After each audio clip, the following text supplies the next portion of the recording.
Ini tema fid dunya hasanah wa fil akhirati hasanah. Mari kita lihat apa sih yang disebut fid dunya hasanah, keselamatan di dunia.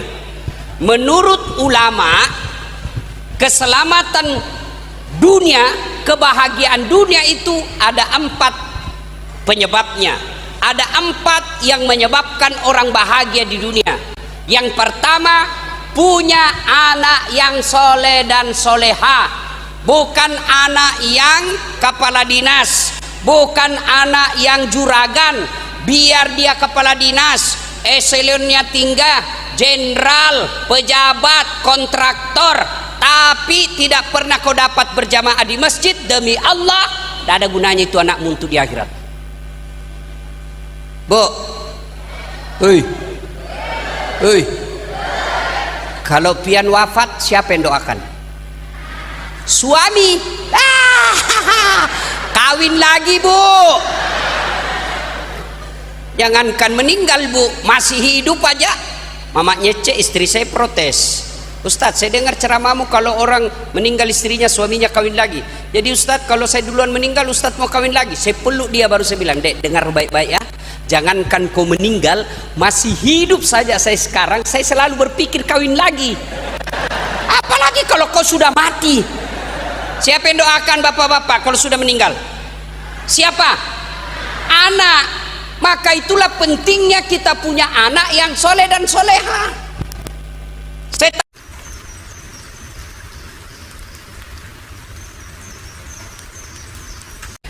Assalamualaikum warahmatullahi wabarakatuh.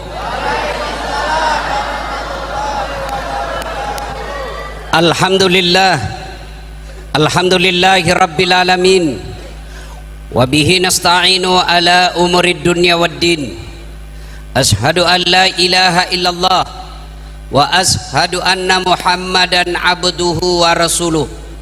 Allahumma salli ala Sayyidina Muhammad wa ala alihi wa sahbihi ajma'in.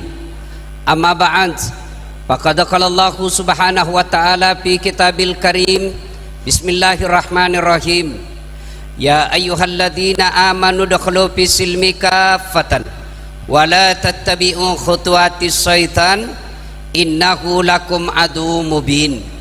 Ibu bapak, saudara-saudara sekalian, teristimewa para habaib, tuan-tuan guru yang hadir di tempat ini, yang insya Allah dimuliakan rahmati Allah subhanahu wa ta'ala. Adik-adik ini yang kecil, saya mau tanya, yang kecil itu yang kecil, kau mau, sini, dapat hadiah, cepat. Ndak mau dia, yang besar sedikit. Kamu, sini, ya, saya kasih kau hadiah. 100.000. Coba kau tadi berdiri. Sini kau. Ini acara apa ini malam? Tablik akbar. Dalam rangka meneladani akhlak Nabi Muhammad. Itu temanya. Sampean Jawa. Nggih. Aduh, panjenengan iki acara apa? Acara tablik akbar bersama Ustadz Dasat Latif. Oke. Maulid. Dia lupa tulis. Oke. Saya mau tanya, siapa nama pemain sepak bola yang kamu tahu? Cristiano Ronaldo. Siapa lagi? Messi. Siapa lagi? Indonesia. Siapa? Oke, sudah. Siapa nama presiden Indonesia?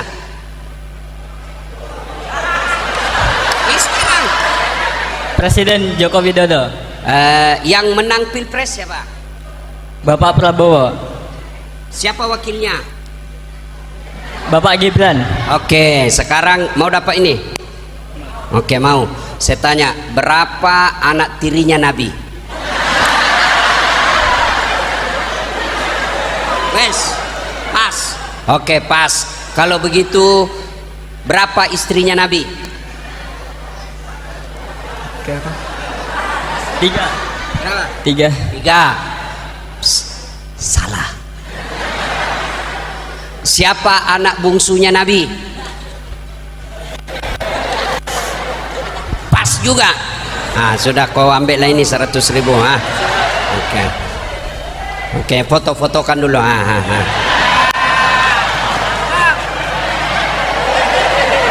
Ini sudah. Ya. Ada ya orang tua ada mau? Jangan nanti bapak malu. Ini gambaran Pak, gambaran. Begitulah pengetahuan anak-anak kita soal Nabi. Lionel Messi dia tahu, Ronaldo dia tahu, Joko Widodo dia tahu, Bapak Prabowo dia tahu, Gibran dia tahu. Tapi adek percaya, semua yang kau sebut tadi namanya dia tidak akan tolong kamu di padang mahsyar. Siapa yang tolong kita? Nabiullah Muhammad. Betapa tega kau, nabimu kau tidak tahu. Siapa yang salah? Orang tuanya. Kenapa? Dia tidak perkenalkan Nabi kepada anaknya. Dia lebih perkenalkan sejarah-sejarah para kepala negara. Adik-adik sekarang dia tahu kalau artis-artis Korea K-pop, Lee Min Ho dia tahu, Ipin Upin dia tahu. Tapi sahabat Nabi kekasih Allah tidak dia taunya. Nah sekarang betapa kecewanya Rasulullah sedang ada di tengah-tengah kita, lalu kita tidak tahu sejarahnya keluarga beliau. Saya mencari korban dulu satu. Takut dia lihat mata saya. Ini bapak. Pak, berapa anaknya Nabi? Anaknya Nabi berapa? Ragu sampean kan? Li. Coba bayangkan. Kalau begitu, bapak lagi. Siapa anak pertamanya Nabi? Coba. Allah Karim. Inilah tujuannya Maulid. Anak-anak Nabi ada 7 orang, 3 laki-laki, 4 perempuan. Pertama Qasim, Abdullah, Ibrahim, Zainab, Ruqayyah, Ummu Kalsum, Fatimah. 7 anak Nabi. Papa pasti baru tahu toh? Ini tujuannya Maulid. Saya kecil, ibu saya kenalkan Nabi. Pada zaman dahulu kala, pada zaman jahiliyah. Oh berarti Nabi lahir zaman jahiliyah. Lahirlah seorang Rasul yang terakhir dan mulia. Oh Nabi terakhir bukan Nabi pertama. Siapa namanya? Nabi Muhammad namanya. Siapa nama ibunya? Siti Aminah ibunya. Bapaknya siapa? Abdullah nama ayahnya. Di mana tinggal? Di Tabalong atau Banjarmasin? Madinah tempat tinggalnya. Terus kenapa? Setelah dewasa diangkat menjadi Rasul. Oh dewasa baru diangkat Rasul, bukan remaja. Jangan lagi kau bawa pilpres, nggak ada hubungannya pilpres ini. Siapa yang angkat? Oleh Allah yang kuasa. Allah itu siapa? Pencipta alam semesta. Itu lagu saya waktu kecil, jadi cepat tahu sejarah Nabi. Sekarang lagunya anak-anak kita apa? Pikiranku tak dapat ku mengerti, kaki di kepala, kepala di kaki, pantas kau dongok. Kepalamu kau simpan di kakimu, kakimu di kepala. Ya, nah ini tujuannya Maulid. Supaya apa? Satu diantaranya, coba baca, meneladani akhlak Nabi Muhammad SAW untuk mencapai kebahagiaan dunia dan akhirat. Kata dunia akhirat itu gampang didengar, bahagia.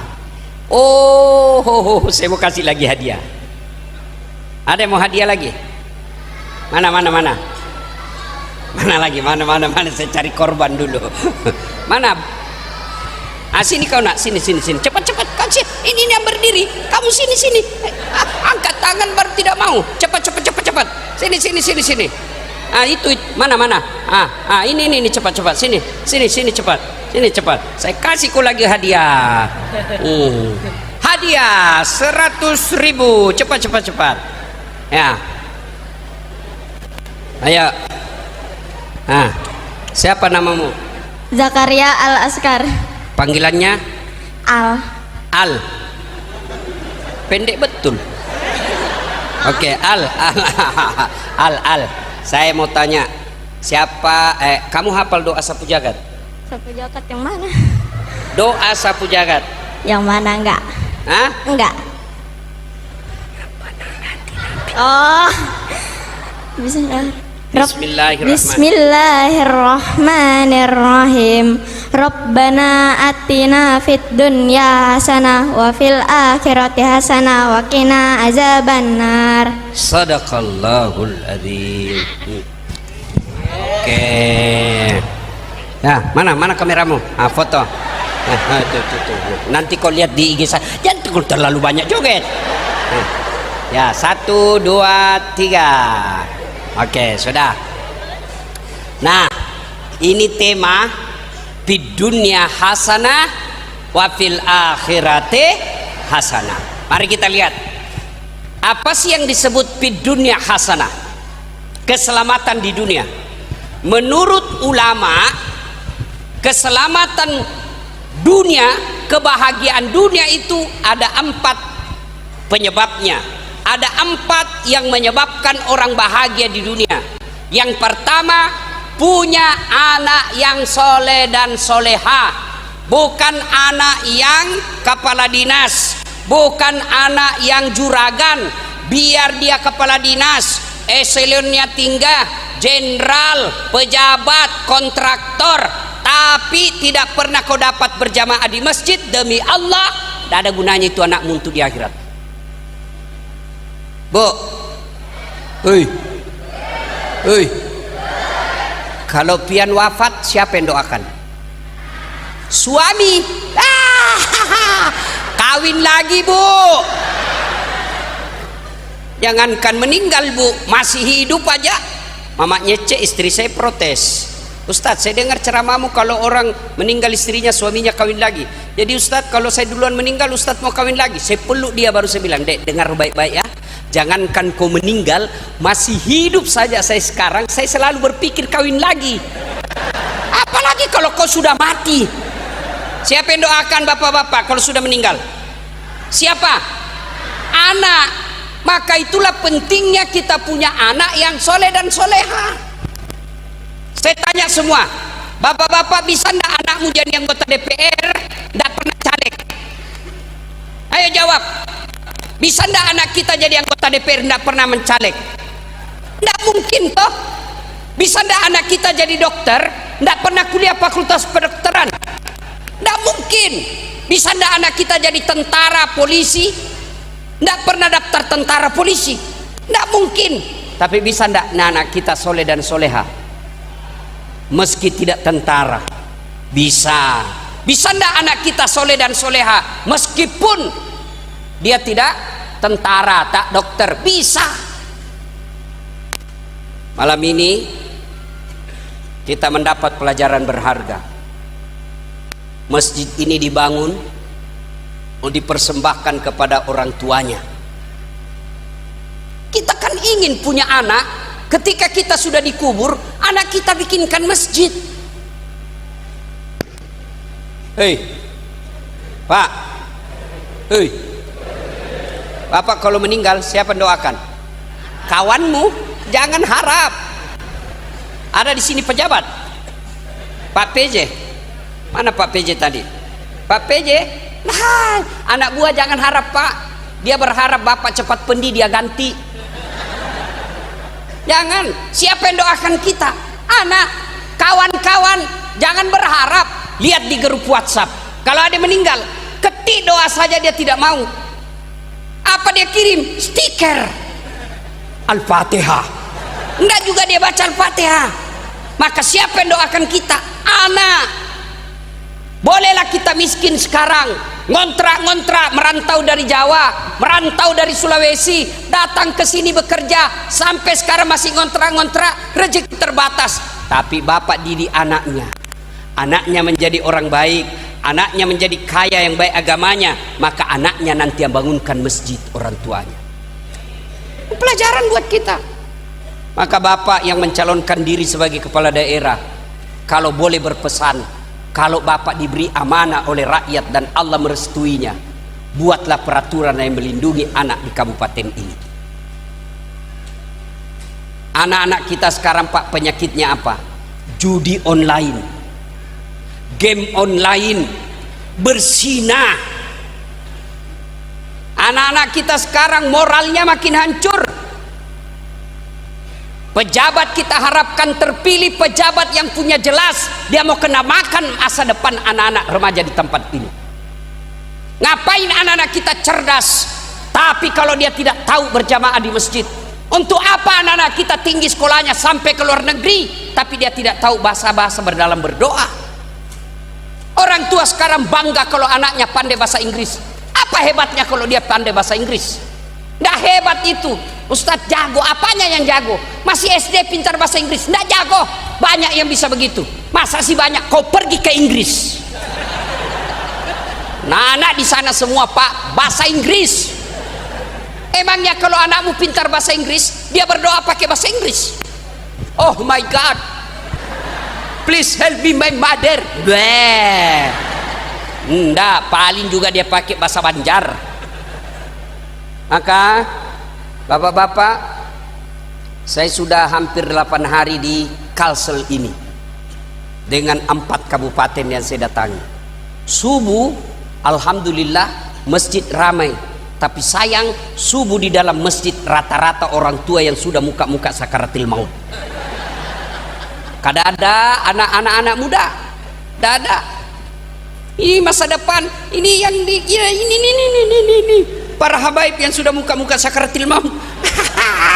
Sudah muka-muka selamat bapak ini, tidak bakal nakal lagi mereka ini. Yang kita cemaskan anak-anak remaja kita.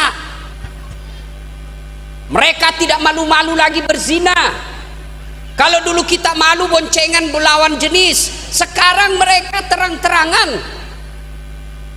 Ini tugas para pejabat, lindungi anak-anak kita, bikin peraturan yang melindungi mereka. Saya berharap mudah-mudahan terpilih di tempat kita ini orang yang pandai melindungi anak-anak negeri kita. Tuan-tuan yang saya hormati, kebahagiaan pertama, anak yang soleh dan soleha. Yang kedua, punya pasangan yang beriman, suami yang baik, istri yang soleha. Biar bapak punya uang banyak, tapi istrimu tidak baik sifatnya, nerakanya dunia kau dapat. Berapa banyak orang masuk penjara suaminya gara-gara istrinya tidak bisa diatur. Ingat kita bapak-bapak, meskipun kita penghafal Quran, saya sekalipun jadi ulama, tapi istri saya tidak sholat, istri saya membangkang, istri saya tidak ganti puasanya yang dilepas, istri saya tidak pakai jilbab. Demi Allah, sebelum istriku masuk neraka, saya dulu sebagai penanggung jawab suaminya yang akan diseret masuk neraka. Itu makna dari ayat ku anfusakum wa ahlikum nara, jaga diri dan keluargamu dari api neraka. Jadi bapak-bapak dengar baik-baik, kalau bapak rajin ke masjid tapi istrimu kau biarkan tidak sholat, kamu akan bertanggung jawab di akhirat kelak. Alangkah bahagianya kita pak, kita pergi cari nafkah, istri di belakang sholat duha dengan doanya yang makbul. Begitu selesai sholat duha, dia kirimi WhatsApp suaminya, bang jangan menghalalkan segala cara, baru saja kudoakan kau dalam sholat duhaku 8 rakaat bang, mudah-mudahan Allah mudahkan rezekimu hari ini, salam sayang selalu dari istrimu di rumah.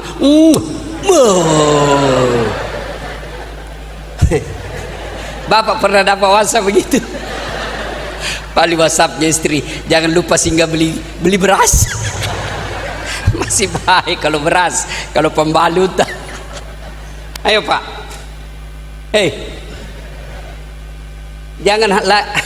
jangan lali mendidik istri pak. Itu enaknya jadi istri. Kalau istri, bapak maksiat, istri tidak tanggung dosa. Tapi kita sebagai suami, anak kita tanggung dosanya, istri kita tanggung dosanya. Itulah makna dari kepala keluarga. Satu aja susah diurus, mau 4. Kada kawa, kada wani. Berapa banyak suami dipermalukan di medsos gara-gara istrinya yang punya selera melebihi kemampuan suaminya. Maka kebahagiaan di dunia punya istri yang soleha. Istri yang soleha itu kata Nabi, satu, menenangkan hati ketika dipandang wajahnya. Jadi ibu-ibu, jangan dandan untuk suaminya orang. Ini perempuan kita sekarang cantik kalau mau pergi pengantin, cantik kalau mau pergi pengajian. Giliran ada suaminya di rumah, mau tidur, la haula wala quwata illa billah, rambut acak-acakan, nonton di depan suami, pakai you can see, dia angkat kakinya di atas meja sambil menguap, angkat ketek. Kata suaminya dalam hati, astagfirullah, begini aja rezekiku yang laki. Ibu,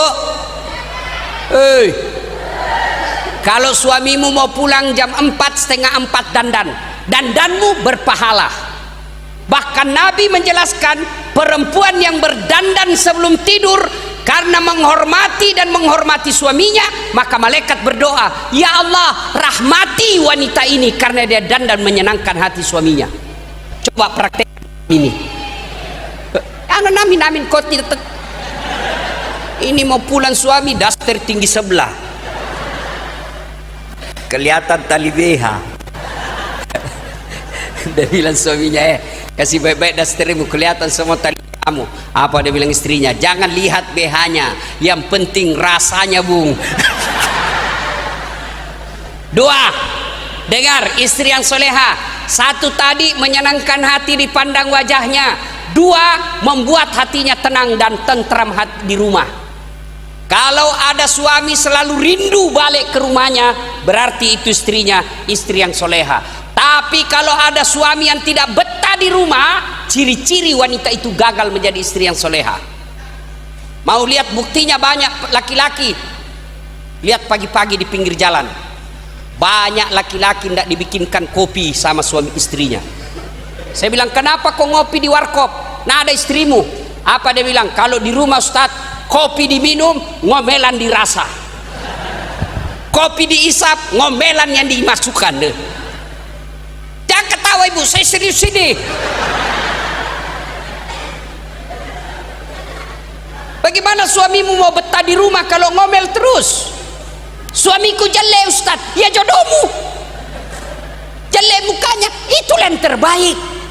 Kenapa? Karena Allah tahu kalau suamimu gagah, dia malu jalan sama kamu.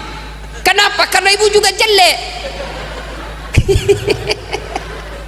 Ayo, Bu. Tak pala rumah kita sederhana, tapi suami istri saling menghormati. Suaminya marah, istrinya sampai dipeluk di suaminya.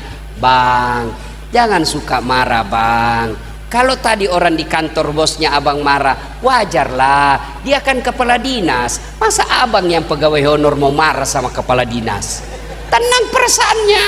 Jangan malah datang suamimu dimarah, malah bodoh memang kamu. Kenapa kau tidak lawan? Apa mau dilawan? Nah, dia kepala dinas. Yang ketiga, istri doa yang disebut fid dunya hasanah. 1, ulang, punya anak yang soleh dan soleha. 2, punya istri yang soleh dan soleha. 3, punya harta yang berkah, bukan yang banyak. Saya yakin di kabupaten ini banyak orang kaya, bahkan lebih kaya daripada anaknya yang punya masjid. Tapi dihitung jari anak yang bisa bikinkan masjid. Itulah yang disebut harta yang berkah. Ada orang banyak duitnya, rumahnya mewah, tapi pembangunan masjid nyumbang berapa dia dia sumbang. Hari Jumat 10.000. Mau lihat pelitnya orang Islam?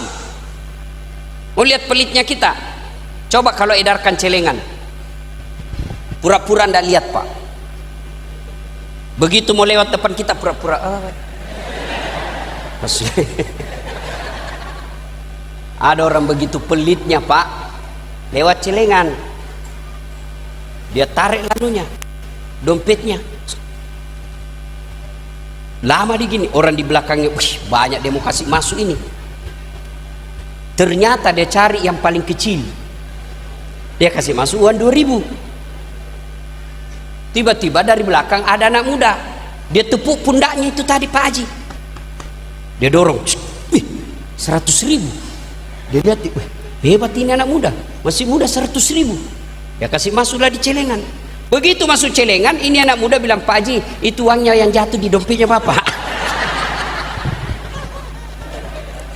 Begitu pelitnya ini orang Pak, dia datangi itu selesai sholat Jumat, dia datangi takmir masjid, Pak ya masuk celengan uang 100.000 ini Pak, uang saya salah masuk ini Pak. Pelit. Mau lagi lihat pelitnya orang Islam? Mau lihat? Coba lihat kalau ada ulang tahun kabupaten, dijemput artis,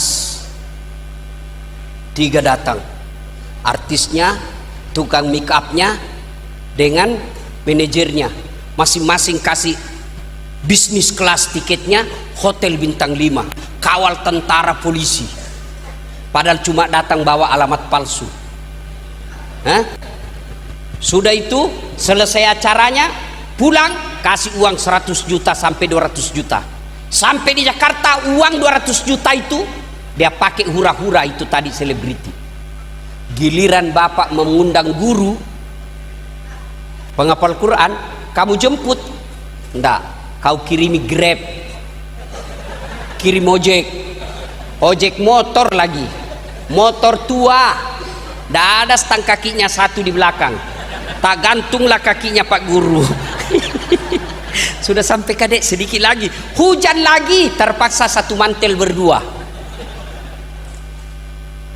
Sudah sampai kadek lagi 2 tikungan guru. Sampai di rumah berhenti hujan, panas lagi, kadar kipas. 1 jam barsanji, 1 jam hafsian Pak Guru, sallallahu ala Muhammad, sallallahu alaihi, berdoa. Ini ketek basah semua Pak. Begitu mau pulang dia kasih uang 50.000. Kau kusut-kusut, kata suaminya, masa cuma 50 kau kasih? 1 jam itu dia doakan kamu supaya rumah berkah. Apa kata bininya? Tambahlah sudah di situ pisang 2 sisir. Coba, ini pelitnya kita. Mau lagi pelitnya orang Islam? Coba lihat Pak, nggak usah jawab. Rumah kita mungkin ada di atas 300 juta. Pertanyaan buat kita, pernahkah kita bawa sedekah ke masjid, ke anak yatim, ke panti asuhan? Rumah kita sampai 300 juta, sampai 500 juta, mobil kita harga 100 juta, tapi kita tidak pernah berani bawa ke panti asuhan 10 juta.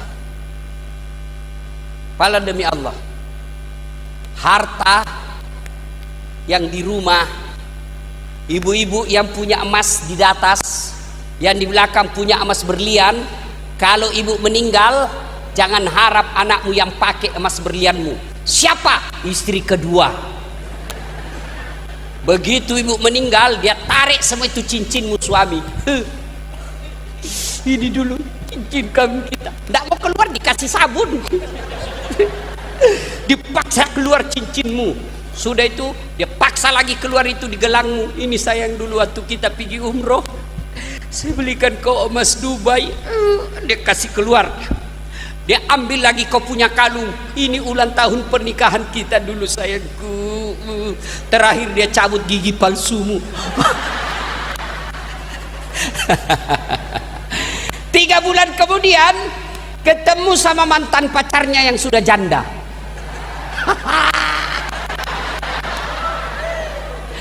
Dia ambillah itu emasmu tadi, dia bungkus, lalu dia bilang, "Dek, ini yang punya sudah mati."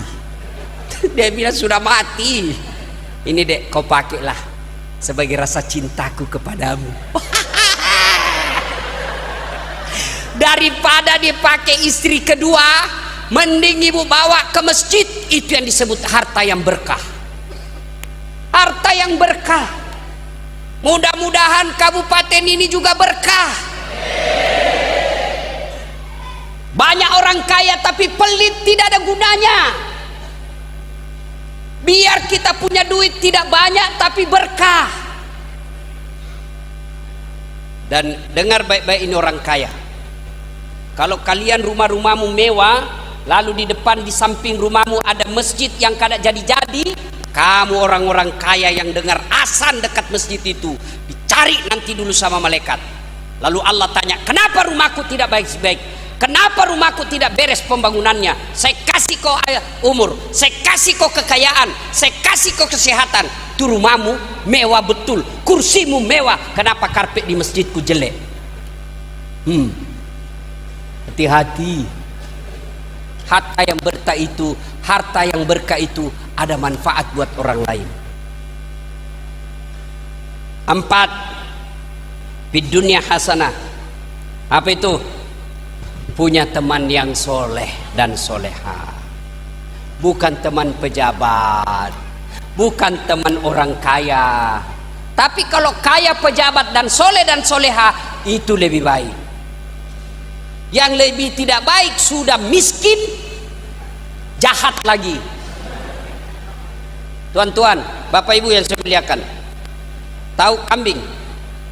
Tahu kulit kambing? Bapak tahu kulit kambing? Coba kalau kulit kambing ketemu Quran, dijadikan pembungkus Quran. Kulit kambing yang busuk dan dianggap hina, karena dia menjadi pembungkus Quran, dicium itu kulit kambing. Mau dibaca, dicium kulit kambing. Selesai dibaca, dicium lagi kulit kambing, disimpan. Kulit kambing ketemu Quran menjadi mulia, Quran mulia. Tapi kulit kambing ketemu drum, jadi apa? Diapai? Dipukul, salami teman. Saudara-saudaraku, kalau kamu mau memilih kepala daerah, lihat temannya, salah satu ukurannya.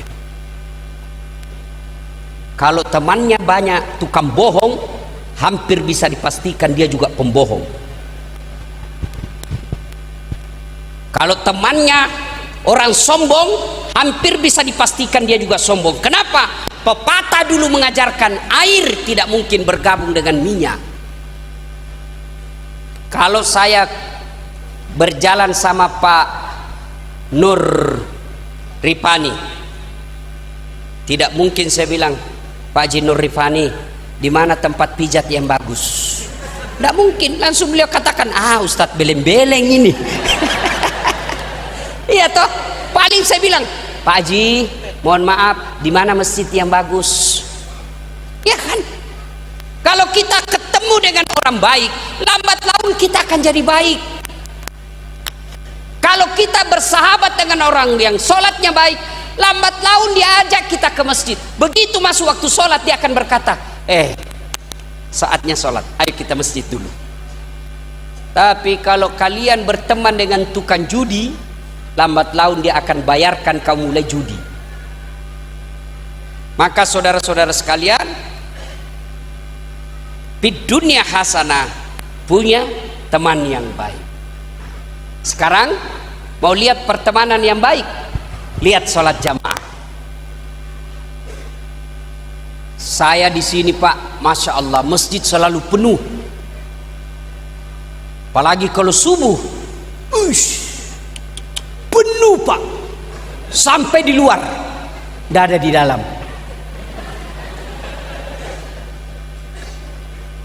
Kenapa orang malas ke masjid? Satu, karena dia tidak lihat pahalanya. Coba kalau Habib Taufan umumkan, siapa yang datang sholat berjamaah subuh, maka diberikan beras 20 kilo, minyak 2 liter, pulsa 50.000. Saya yakin Pak, sholat subuh 4:30, jam 10 malam sudah penuh masjid. Kenapa? Karena dia lihat pahalanya. Karena tidak dilihat pahalanya, tidak ada yang mau datang sholat subuh. Padahal Nabi jelaskan, andai saja kau lihat pahala berjamaah subuh di masjid, kamu akan datang ke masjid meskipun kau merangkak.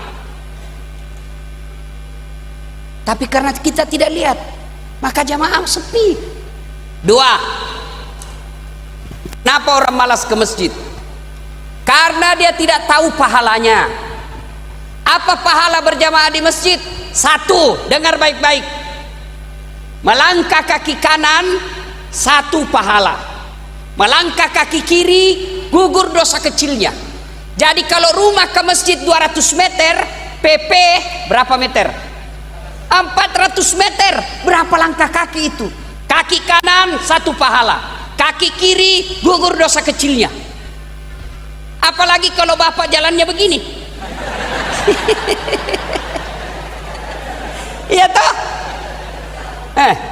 Yang kedua, pahala berjamaah. Semua materi yang kita lewati akan jadi saksi. Dia akan berkata, ya Allah, jangan kau masukkan dia neraka. Saya saksinya. Tanggal 9 dia datang berjamaah sholat subuh di masjid. Itulah sebabnya Nabi menganjurkan ketika sampean pergi masjid, usahakan waktu pergi lain jalannya, waktu pulang lain pula jalannya. Kenapa? Supaya tambah banyak saksinya. Tembok, pagar, tegel, dinding, tumbuhan, semua yang kita lewati jadi saksi. Itulah sebabnya ulama mengajarkan ketika kau datang ke masjid, mau sholat jamaah, sholat sunnah, tiap 2 rakaat pindah tempat, 2 rakaat pindah lagi. Supaya apa? Tambah banyak saksimu di akhirat nanti. Cuma jangan juga salah paham. Sudah dengar begini, dia mau ke masjid sini, dia ke terminal dulu. Sudah dari terminal dia ke pasar lagi. Sudah dari pasar baru dia ke sini. Sampai di masjid sudah selesai orang berjamaah. Itu aslinya beleng-beleng. Apalagi keutamaan berjamaah. Yang ketiga, keutamaan berjamaah yang ketiga ada yang disebut lipat 27 kali. Artinya apa Ustaz? Sekali berjamaah di masjid, 27 kali sholat di rumah baru sama. 1 kali Bapak sholat di sini, 27 kali di rumah baru sama pahalanya. Apalagi di masjid, kalau kita kehujanan, baju kita basah menuju ke masjid, baju yang basah itu menjadi pelindung agar kita tidak disentuh api neraka. Cuma dengar, jangan juga salah paham. Sudah dengar begini, katanya kan kalau basah baju Ustaz, itu tidak disentuh kita api neraka. Begitu dia mau ke masjid, hujan, dia tunggu hujan keras, dia buang payungnya baru dia jalan. Aslinya kok beleng-beleng. Apalagi sholat berjamaah di masjid ada disebut doa bersama. Mungkin kita tidak tahu berdoa, mungkin kita banyak dosa, susah doa kita tembus, tapi di dalam ada habaib, ada alim ulama, ada penghafal Quran, ada orang miskin yang teraniaya, ada anak yatim piatu. Mereka yang mengaminkan doanya imam, seluruh doa dalam masjid dikabulkan. Itulah sebabnya Pak Imam, kalau berdoa usahakan baca doa yang umumnya orang hafal, tidak usah panjang-panjang dan terlalu cepat. Banyak juga orang berdoa panjang sekali, dan doanya seperti makan pisang goreng panas. Itu bukan berdoa, bertengkar namanya itu. Doa itu Quran saja dianjurkan baca dengan tartil, dengan baik, dan berdoa terlalu amin. Dan juga tidak jelas. Ada juga biasa imam, kita tidak tahu apa dia baca, kita coba di belakang amin, kita tidak dengar amin, amin, amin. Siapa tahu yang anak muda jadi imam, dia minta jodoh. Ya Allah, berikan kami jodoh. Bapak di belakang bilang amin, istrinya di atas bilang amin.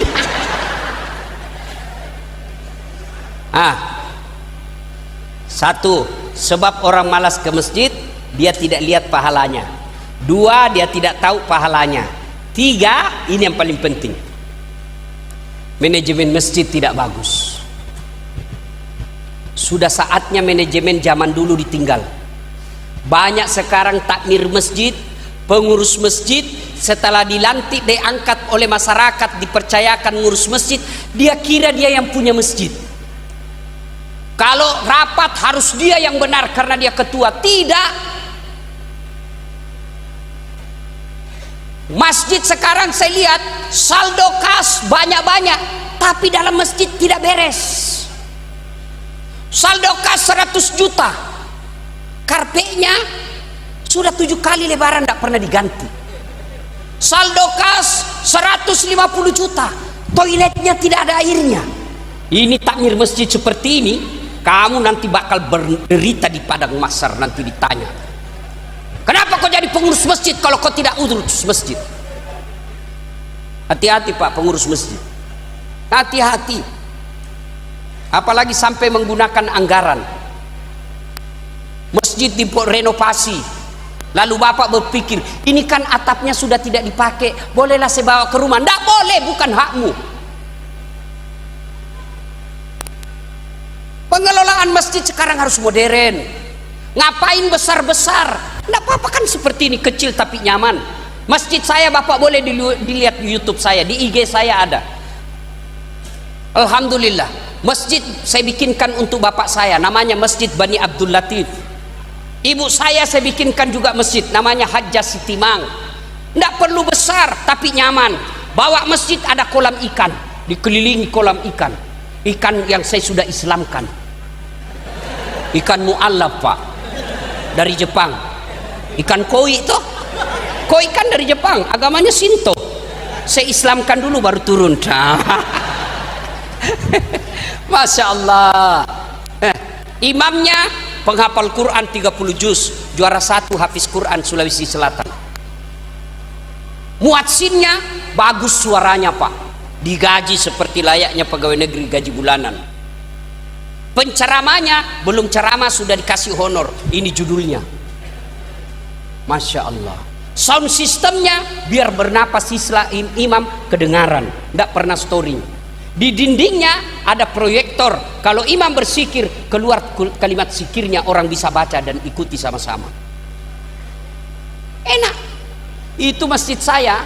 Kalau terlambat 30 menit hari Jumat, tidak ada lagi tempatmu ke tempati, kau di luar jalan raya. Orang senang ke masjid. Kalau Ramadan sampai ke jalan Pak, bukan cuma malam pertama, sampai akhir Ramadan ramai. Kenapa? Orang nyaman di masjid itu. Ini bagaimana orang mau ke masjid yang asan orang tua sudah pensiun, penyakit poso, asma. Hai, salatu hai. Bagaimana anak-anak mau ke masjid? Jengkel kita dengar Pak. Iya toh. Karpetnya begitu kita mau sujud, ada semut. Di mana ku simpan kepalaku ini? Dapat lagi Pak. Astagfirullah. Penceramanya dari salam pertama sampai terakhir neraka aja terus dicerita. Kau bakal dibanting, dilipat, ditusuk pantatmu. Kata anak muda, aduh, tidak usah ke masjid bikin takut-takut. Maka saya berbincang tadi sama Pak Haji Nur Rifani. Beliau katakan, Ustadz, insya Allah kita akan kirim mubalik dari kabupaten untuk belajar. Saya bilang, bawa ke Makassar, saya latih dia pidato. Bapak-bapak, kalau ada anak-anak remaja yang mau belajar pidato, dibiayai nanti, kirim ke markas saya ajar kau pidato. Ini Ustadz yang ceramah ini, alhamdulillah, meskipun bukan alumni Timur Tengah, meskipun tidak pernah mondok secara resmi, alhamdulillah viewer saya di YouTube sekarang sudah lebih 500 juta. Kenapa? Karena saya pandai berpidato. Maka kalau penceramah, saat neraka terus dicerita, seolah-olah susah ini. Coba lihat orang-orang Nasrani kalau meninggal, apa dia bilang? sudah tenang hatinya bersama surga di Bapa. Bersama surga, dia sudah masuk surga, dia sudah tentukan sudah dalam surga. Kita dikubur, dia disiksa. Anak-anak mau ke masjid, Pak. Di rumah kita dimaki-maki istri, di jalan sudah macet, warung kopi banyak utang, di kantor marah-marah bupati. Kita ke masjid dengan harapan mudah-mudahan dapat pencerahan, sampai lagi di masjid ditunduk-tunduk, memang kamu masuk neraka, dilipat, dipotong kopi. Iya toh. Dapat lagi imam, Pak, Allah Karim. Ada juga imam sekarang, terutama ini imam-imam anak muda. Saya tidak tahu belajar dari mana. Itu imam, kata Nabi, kalau kau jadi imam, pendekkan bacaanmu. Nabi itu kalau jadi imam ringkas bacanya. Nanti kalau sholat sunnah di rumah baru panjang-panjang. Kita terbalik. Kalau jadi imam panjang-panjang, kalau dia sendiri kul-kul. Saya heran lihat anak-anak sekarang kalau jadi imam, dia senang betul yang panjang-panjang. Siapa yang ngajar kamu? Kata Nabi, ringkaskan dan baca yang umumnya orang hafal. Kenapa disuruh ringkas? Kita lihat orang tua. Itu sebabnya imam sebelum takbir sunnah lihat dulu ke belakang. Salat aja, oh banyak orang tua. Jangan kau panjang-panjang. Banyak anak muda. Maka baca saja yang ringkas. Kalau panjang, kau siksa orang remati. Sudah kasihan lama itu. Mulai kan ada itu yang remati sudah lututnya sudah bengkok. Tambah lagi lama-lama kasihan jatuh kepalanya lama. Belum selesai Pak Imam jatuh. Yang kedua, baca yang umumnya orang hafal. Tujuannya apa? Satu, supaya kita bisa khusyuk dengar. Coba kalau kita baca, imam baca wadduha, kita bisa ikut. Kenapa? Kita juga hafal. Tapi coba kalau imam baca Al-Anfal ayat 5 sampai 55. Dia khusyuk dengan bacaannya, kita khusyuk dengan hayalan. Kita mau ikut, tidak dihafal, kita mau ruku. Pak Imam belum ruku, terpaksa kita baca semua di dinding. Keadaan keuangan masjid, pengeluaran, 1 bayar listrik bulan November, 2 bayar air bulan. Dibaca semua itu, Pak. Belum juga selesai bacaannya Pak Imam sudah habis itu 1 papan. Pindah lagi kita samping kiri kalender, pengurus Nahdlatul Ulama. Belum selesai juga, baju lagi orang itu caleg DPR RI nomor urut tuh. Semua dia baca. Siapa yang salah? Siapa yang salah? Imam. Yang kedua, kenapa disuruh baca yang orang hafal? Supaya kalau imam salah, ada yang bisa bantu. Coba kalau imam salah wadduha, kita bisa bantu. Kenapa? Karena kita hafal. Tapi coba kalau imam baca Al-Anfal, begitu salah, ya hadapi kesusahanmu sendiri. Siapa suruh cari susah? Ada ini wallahu alam benar atau tidak ini cerita. Anak muda dari penghafal Quran, dites hafalannya. Kau hafal nak? Kan masjid ini masjid tua. Dari jalan imam, baca Al-Fatihah lancar. Giliran surah yang dia baca, hanya dia yang hafal. Enak dengar. Tiba-tiba dari atap ada cicak jatuh, kena telinganya. Pas kena telinga, kaget, hilang hafalan lanjutannya. Dia ingat, apa lanjutannya ayat tadi ini? Apa lanjutannya? Enggak juga. Suasana hening dalam masjid. Tiba-tiba ini Pak Imam dia bilang, tolong bantu di belakang. Yang di belakang juga dia bilang, saya juga tidak tahu. Ada anak muda berteriak, dia bilang, kalau begitu ya sudah, Allahu Akbar. Siapa salah, Pak? Siapa salah? Imam. Ada lagi nih, waktu saya kecil dulu di kampung, sholat lama sekali Pak Imam ruku sujud, lama betul. Tidak seperti biasanya ini. Kenapa lama betul? Ada kawan saya diangkat kepalanya, langsung teriak, wih, hilang Pak Imam. Ternyata Pak Imam keluar dari pintu. bubar sholat. Ya ditunggu ndak ada Pak. Bubar sholat. Pak Imam, kenapa tinggalkan jamaah? Dia bilang, saya kentut nak. Pak Imam, lain kali kalau kau kentut kasih bangun supaya kita lihat. Dia bilang, itu justru saya malu kau lihat. Kacau sholat. Siapa yang salah? Siapa yang salah? Pak Imam. Itulah sebabnya dalam sholat, fikih sholat jamaah tidak boleh sembarang jadi imam. Jadi makmum siapa saja boleh jadi makmum, tapi jadi imam tidak boleh. Kenapa? Kalau salah imam, salah sab semuanya. 27 November akan datang. Kabupaten kita milih imam. Hati-hati milih imam. Kalau kau mau milih imam, namanya kepala daerah. Jangan kau pilih karena sekampung. Kamu bukan mau pilih kepala kampung. Jangan kau pilih karena satu suku. Kamu bukan mau memilih kepala kerukunan. Jangan kau pilih karena dia sepupumu. Pilih karena kalau yakin dia membawa amanah. Caranya satu, kata Nabi, dengar ini, kalau kau mau memilih pemimpin, kata Nabi, satu, lihat fatona. Apa itu fatona? Cerdas. Mau lihat cerdasnya, lihat aja dia kuliah atau tidak, dia master atau tidak, dia doktor atau tidak. Kalau ada ijazah tidak pernah kita dengar kuliah, hati-hati. Itu ukurannya, cerdas atau tidak, pernah sekolah, pernah kuliah. Minimal itu ukurannya. Yang kedua syaratnya, kata Nabi, tablik. Apa itu tablik? Pandai bicara. Kalau dia cerdas tapi tidak tahu bicara, bagaimana caranya dia mau sampaikan apa yang dia mau? Saya jadi wali kota, ada cerdas otak saya punya pemikiran, tapi saya tidak tahu ngomong, bagaimana ceritanya? Maka keliru kalau ada orang bilang, dia cuma pandai bicara. Tidak, justru pemimpin harus pandai bicara. Rasulullah pandai bicara, Abu Bakar Siddiq pandai bicara, Umar bin Khattab hebat berpidato, Ali bin Abi Thalib juga begitu, Utsman bin Affan juga begitu. Kalau ada pemimpin sekarang Pak, coba lihat pemimpin kita, bukan dia bikin naskah, dibikinkan naskah pidatonya, masih baca pun masih salah-salah.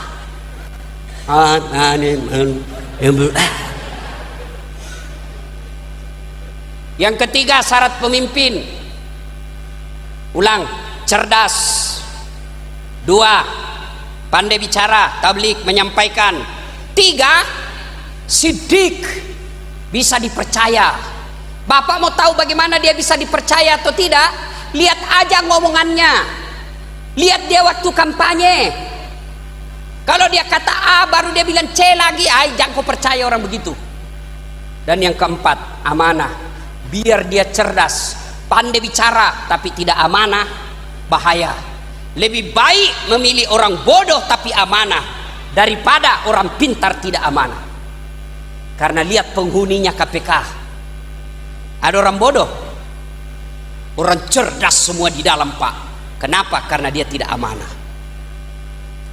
Saudara-saudara sekalian, tapi pesan yang paling penting, berbeda pilihan boleh, tapi jangan berpecah belah. Mau pilih nomor 1 silakan, nomor 2 silakan, nomor 3 monggo, nomor 4 silakan, sampai nomor berapapun silakan, tapi jangan kau berpecah belah. Orang yang mau jadi kepala daerah kamu bertetangga bermusuhan. Masih ingat Pilpres? Ingat Pilpres? Siapa yang bertanding calon presiden? Joko Widodo lawan Bapak Prabowo. Siapa yang menang? Joko Widodo. Siapa menterinya? Bapak Prabowo. Bertarung dia, satu paket. Kamu bertetangga dari sejak 2015 sampai sekarang masih masuk buku, masih bermusuhan. Apa kamu dapat? Kepada calon, jangan terlalu percaya ke Pak, tim sukses. Jangan terlalu percaya Pak, tim sukses. Lebih baik Bapak yang terjun langsung menyapa masyarakat. Menyapanya insya Allah keringat-keringat, capeknya, letihnya jadi amal. Kalau memang Bapak mau amar ma'ruf nahi mungkar jadi kepala daerah. Kalaupun Allah takdirkan bukan Bapak pemenangnya, bukan kalah ya, tidak menang, bukan kalah. Saya 2014 ikut Pilkada Makassar, 10 pasang calon kalah, tidak, cuma yang menang lebih banyak suaranya. Saya tidak mau bilang kalah, belum tentu dia lebih hebat dari saya. Ternyata Allah tahu, Dasat, tidak usah kau jadi pejabat. Kalau saya menang waktu itu, saya tidak ceramah hari ini di sini. Andai saya menang waktu itu, bisa jadi saya berpenghuni penjara, karena bisa jadi saya salah mengelola anggaran. Allah katakan, Dasat, tidak usah jadi pejabat. Andai saya jadi pejabat, setengah mati saya hormat. Datang Kapolres, siap komandan. Datang Kapolres, siap jenderal. Datang gubernur, siap gubernur. Datang presiden, siap pak presiden. Sekarang saya jadi ustadz, mereka semua yang hormat sama saya. Jadi Bapak, kepada tim sukses, silahkan jagokan jagoanmu, tapi jangan kau menyebar hoax. Lebih baik Anda kemukakan tim sukses, apa visi misimu. Tidak usah kau cari jelek-jeleknya lawanmu. Yang namanya kau cari-cari pasti ketemu. Iya, kalau itu benar. Kalau fitnah, kamu akan menderita di akhirat kelak. Kalaupun benar, tetap tidak boleh. Kenapa? Namanya ghibah. Kalau kamu tunjukkan kesalahannya bukan di medsos, tapi ketika kau debat. Nanti kan ada debat. Disitulah kamu ajukan apa persoalanmu yang kau tidak senang sama calonnya orang. Itu namanya debat. Tapi pada intinya Pak, lalui pemilihan ini santai, jangan kau bermusuh-musuhan. Kalau kabupaten kita ini ribut, bukan orang Sulawesi Selatan yang menderita, bukan saudara kita yang ada di Jawa. Siapa? Kalian semua yang tinggal di kabupaten ini. Kamu mau pilih jagoanmu silahkan, tapi hormati lawanmu. Wa'tasimu bihablillahi jami'an wa la tafarraqu. Berpegang teguhlah engkau kepada tali persaudaraan agama Allah, dan janganlah engkau bercerai-berai. Kepada penyelenggara, polisi, tentara, ASN, Panwas, KPU, ingat, begitu kau memihak kepada salah satu calon, jabatanmu cuma 5 tahun, tapi perbuatan tidak adilmu nanti akan diseret kamu di akhirat. Amanah paling 5 tahun, tapi tanggung jawabnya sampai di akhirat kelak. Bapak, saudara-saudara sekalian, mudah-mudahan kehadiran kita di tempat ini, kita bisa mendapat fid dunya hasanah wa fil akhirati hasanah. Ustaz, kemudian dilengkapi adik-adik sholat jamaah ke masjid. Kalau tidak bisa 5 waktu, adalah dalam 1 waktu, mungkin subuh atau maghrib. Coba sedikit demi sedikit, insya Allah. Mudah-mudahan makin hari makin lengkap sholat jamaah kita. Ingin rasanya berlama-lama, tapi waktu jualah yang membatasi kita. Sebelum saya akhiri, saya sebagai penghormatan saya kepada Bapak Insinyur Haji Muhammad Nur Rifani, saya akan memberikan hadiah kepada beliau. Hadiahnya berupa gamis baju cap gajah duduk. Kenapa disebut gajah duduk? Sebab sejak ada ini gajahnya tidak pernah berdiri. Dan kalau mau lihat yang asli, yang bagus, produksinya asli, ada tulisan Arabnya. Nih, ada tulisan Arab. Bapak-bapak selama ini hanya kenal gajah duduk itu sarung. Sekarang ternyata gajah duduk sudah punya baju juga, bahkan ada peci dan juga ada jilbab. Nah, gajah duduk. Ini gajah duduk produk dalam negeri, berarti mencintai produk dalam negeri. Kalau produk dalam Timur Tengah itu produk luar. Produk dalam negeri, mencintai negeri kita adalah bagian dari iman. Hubbul watan minal iman. Kenapa sarung Pak Ustadz? Ada simbolnya. Sarung ini menutup aurat. Aurat itu rasa malu. Saya berharap Bapak yang saya berikan baju ini menutup rasa malunya masyarakat kabupaten ini. Malu dari kebodohan, malu dari maksiat, malu dari kemiskinan, dan malu dari pengangguran. Monggo Pak. Ya. Foto dulu. Ya.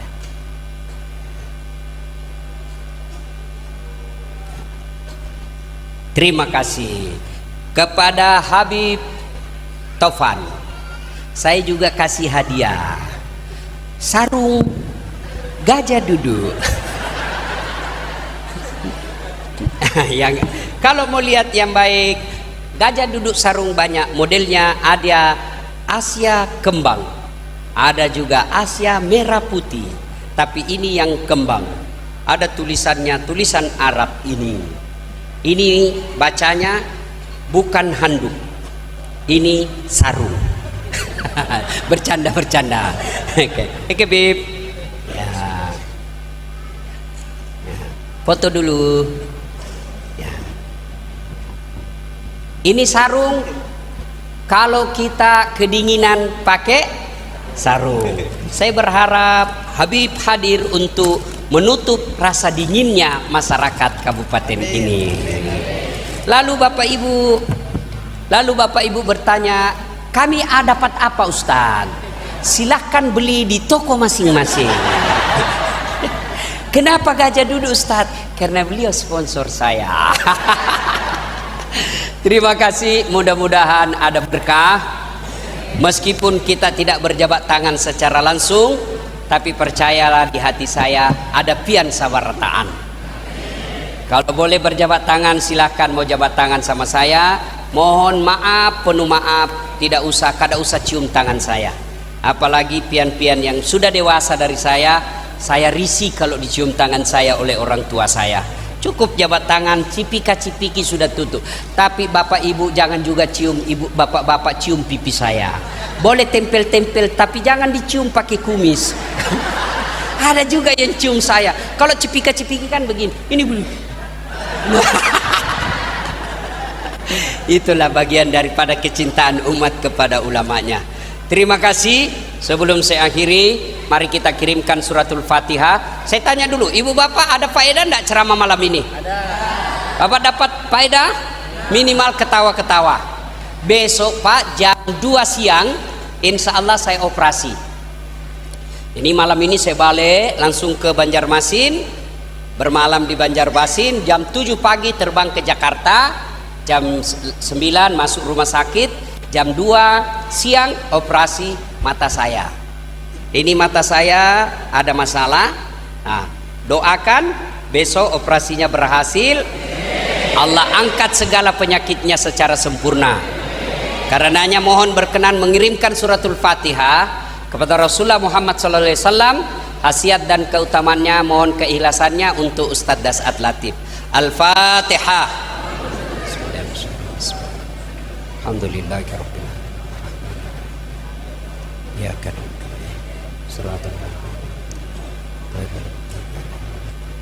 Amin.